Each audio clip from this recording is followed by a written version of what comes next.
ഇത് മിസ്റ്റർ വിനയൻ. മേഴ്സിയുടെ ക്ലാസ്സിലെ രശ്മിയുടെ അച്ഛനാണ്. കുട്ടിയെ കാണാൻ വന്നതാ. ഇദ്ദേഹത്തെ വിസിറ്റേഴ്സ് റൂമിലേക്ക് കൂട്ടിക്കൊണ്ടുപോകും. രശ്മിയെ അങ്ങോട്ട് കൊണ്ടുചെന്നാ മതി. Yes madam. Thank you madam.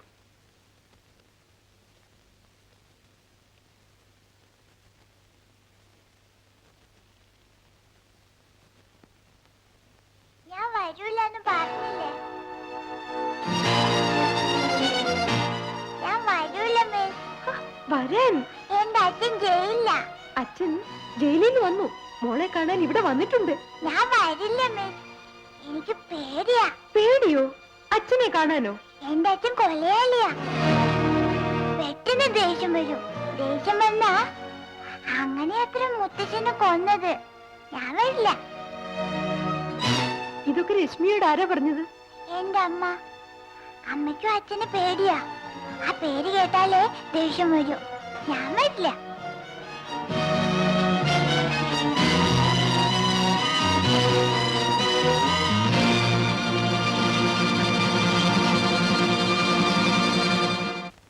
Class വിടാൻ വൈകിയിരിക്കും. അതാ കാറ് വരാൻ താമസിക്കുന്നത്. നാളെ മുതൽ രശ്മിയെ സ്കൂളിൽ കൊണ്ടുവിടുന്നതും തിരിച്ചു കൊണ്ടുവരുന്നതും അമ്മാവനായിരിക്കണം. ഇടയിൽ ആര് വന്നാലും അവളെ കാണാൻ സമ്മതിക്കരുതെന്ന് മിസ്ട്രസിനോട് പ്രത്യേകം പറയണം. ഓ. ഹലോ, നിങ്ങൾക്ക് വേറെ പണിയില്ലേ? കുട്ടി കുട്ടി കുട്ടി. നിങ്ങൾ എത്ര യാചിച്ചാലും അവളെ കാണാൻ ഞാൻ സമ്മതിക്കില്ല. കുട്ടിക്ക് വേണ്ടി യാചിക്കാനല്ല ഫോൺ ചെയ്യുന്നത്. കുട്ടി ഇപ്പൊ എന്റെ കയ്യിലുണ്ടെന്ന് അറിയിക്കാനാണ്.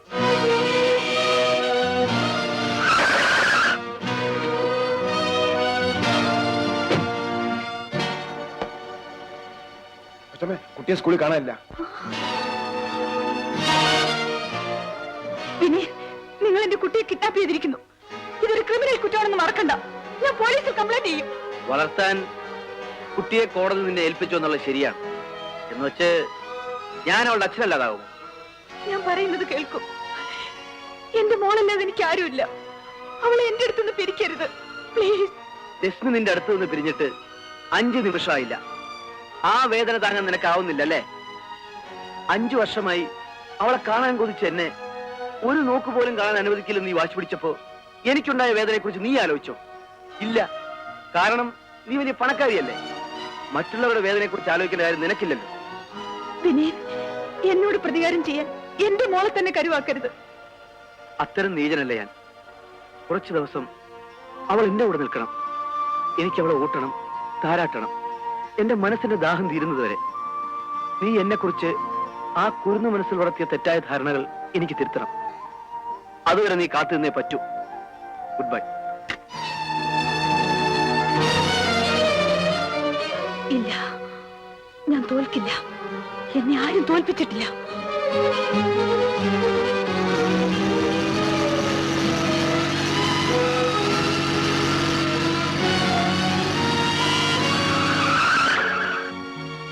മേഡം പറഞ്ഞിട്ടാണ് ഞാൻ രശ്മിയെ കൂട്ടിച്ചെന്നത്. അച്ഛനെ കാണില്ല, പേടിയാവുന്നു എന്ന് പറഞ്ഞപ്പോ ഞാൻ നിർബന്ധിച്ചതുമില്ല. ഈ വിവരം പറയാൻ വിസിറ്റേഴ്സ് റൂമിൽ ചെന്നപ്പോ രശ്മിയുടെ അച്ഛൻ അവിടെ ഉണ്ടായിരുന്നില്ല. ഇതാണ് നടന്നത്. നുണ. ഇത് മുഴുവൻ നുണയാണ്. പണത്തിന് വേണ്ടി ഇവരെന്റെ കുട്ടിയെ വിറ്റു. അച്ഛനെന്ന് പറഞ്ഞു വന്ന ആർക്കും എന്റെ മോളെ കൊടുത്തു. എനിക്ക് നഷ്ടപ്പെട്ടത് ഒരു പേനയോ പെൻസിലോ അല്ല. ഞാൻ നൊന്ത് പറ്റെന്റെ കുഞ്ഞിനെയാണ്. You must answer for my loss. Please calm down. ക്ഷോഭിച്ചത് കൊണ്ട് ഒരു പ്രയോജനവുമില്ല. മാഡം, നിങ്ങൾക്ക് ശാന്തമായിരുന്നു ഇതൊക്കെ പറയാം. ഞാനോ ഡ്രൈവറോ വന്നാലല്ലാതെ കുട്ടിയെ അയക്കരുതെന്ന് പ്രത്യേകം പറഞ്ഞിട്ടുള്ളതല്ലേ. പിന്നെ അങ്ങനെ വേറെ ആൾ വന്ന് കൊണ്ടുപോയി. എല്ലാറ്റിനെയും കോടതി കയറ്റി ഞാൻ. നല്ല നിലയിൽ നടക്കുന്ന ഒരു സ്ഥാപനമാണിത്. ഇതിന്റെ സൽപ്പേരിന് കളങ്കം വരാൻ ഞാനും അനുവദിക്കില്ല. അങ്ങനെ കോടതി കയറേണ്ടി വന്നാൽ സമാധാനം പറയാൻ എനിക്കറിയാം. ആഹാ, ആ സമാധാനം എനിക്കൂടി അറിഞ്ഞാൽ കൊള്ളാം. രശ്മി അന്വേഷിച്ച് ഇന്നിവിടെ വന്നിരുന്നത് നിങ്ങളുടെ ഭർത്താവായിരുന്നില്ലേ? എന്താ ഒന്നും ഉണ്ടാത്തത്? കുട്ടിയെ കൊണ്ടുപോയത് മറ്റാരുമല്ല, നിങ്ങളുടെ ഭർത്താവ് തന്നെയാണ്. അയാൾ കുട്ടിയുടെ അച്ഛനല്ലെന്നാണ് നിങ്ങളുടെ വാദം. എങ്കിൽ എനിക്ക് കൂടുതലൊന്നും സംസാരിക്കാനില്ല. നിങ്ങൾ അനാവശ്യം പറയരുത്. അതാദ്യം പറഞ്ഞു തുടങ്ങിയത് നിങ്ങളാണ്. ഈ നിൽക്കുന്നത് ഒരു പാവപ്പെട്ട അധ്യാപികയാണ്. പണത്തിനു വേണ്ടി നിങ്ങളുടെ കുട്ടിയെ കടത്തിക്കൊണ്ടുപോകാൻ സഹായിച്ചു എന്നവരോട് കയർത്തത് എന്തിന്റെ കൂടുതൽ കൊണ്ടാണെന്ന് ഞാൻ പറയാം. പണക്കൊഴുപ്പിന്റെ കൂടുതൽ കൊണ്ട്. പാവങ്ങളുടെ നേരെ ആർക്കും എന്തും പറയാമല്ലോ. കോടതിയിലോ പോലീസ് സ്റ്റേഷനിലോ എവിടെ വേണമെങ്കിലും പരാതിപ്പെട്ടുള്ളൂ. ഞാൻ അവിടെ സമാധാനം ബോധിപ്പിച്ചോളാം. ഇതിൽ കൂടുതൽ എനിക്കൊന്നും പറയാനില്ല. നിങ്ങൾക്ക് പോകാം.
മോക്ക് എന്നെ പേടിയാണോ?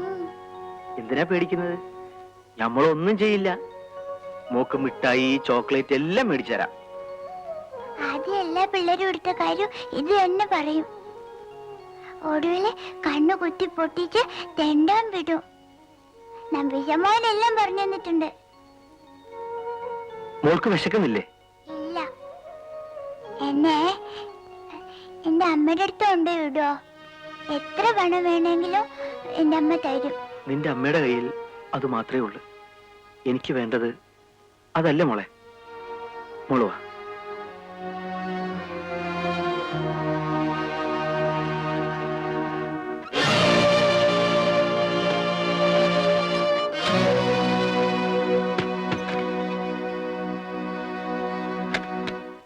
മോളെ, മോളെ, വാതിൽ തുറക്ക്. ഞാനൊന്നും ചെയ്യില്ല. വേണമെങ്കിൽ മോളുടെ അമ്മയുടെ അടുത്ത് കൊണ്ടുപോവാ. ഈ തട്ടിപ്പ് കയ്യിൽ വെച്ചോ. അമ്മ വരാണ്ട് ഞാൻ വാതില് തുറക്കൂല. മോൾക്ക് വിശക്കില്ലേ? വാതിൽ തുറക്കും മോളെ. വിശന്ന് ചത്താലും ഞാൻ വാതിൽ തുറക്കൂല. അമ്മ വിളിച്ചോണ്ട് വാ.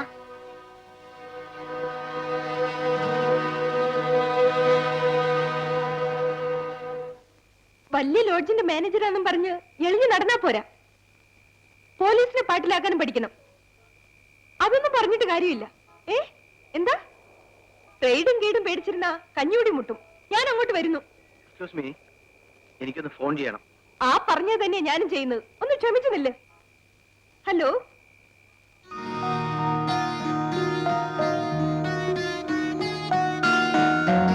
നട്ടിലില്ലാത്ത ചുമ്പൻ പാവപ്പെട്ട ഞങ്ങളോട് കമ്മീഷൻ വാങ്ങി തിന്നാൻ അറിയാം. ആ, സാറിന് അർജന്റാണെന്ന് പറഞ്ഞില്ലേ? അതാ ഞാൻ വേഗം നിർത്തിയത്. ചെയ്താട്ടെ സാറേ.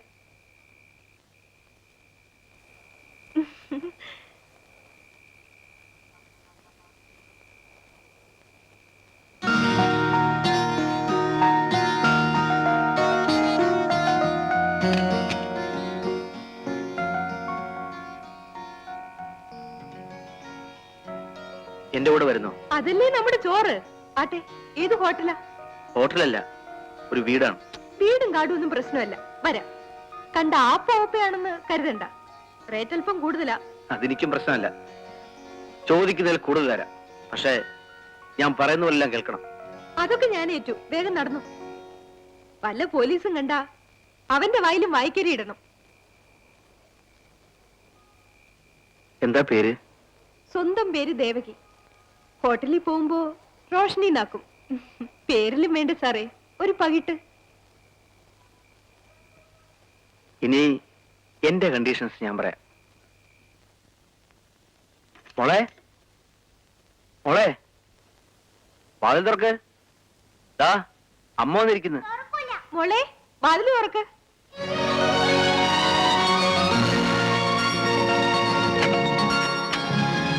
മോളെ, നീ എന്റെ അമ്മയല്ല. നീ എന്നെ പറ്റിച്ചു.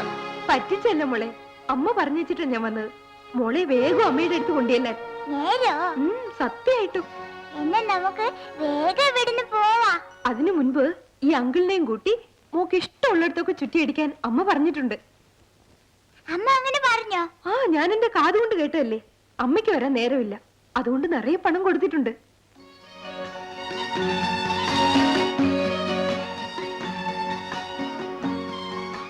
ഞാൻ ആദ്യം കണ്ടപ്പോ പിള്ളേരെ പിടിക്കുന്ന ആളാണെന്ന് വിചാരിച്ചത്. ഇനി നമുക്ക് പോവാം.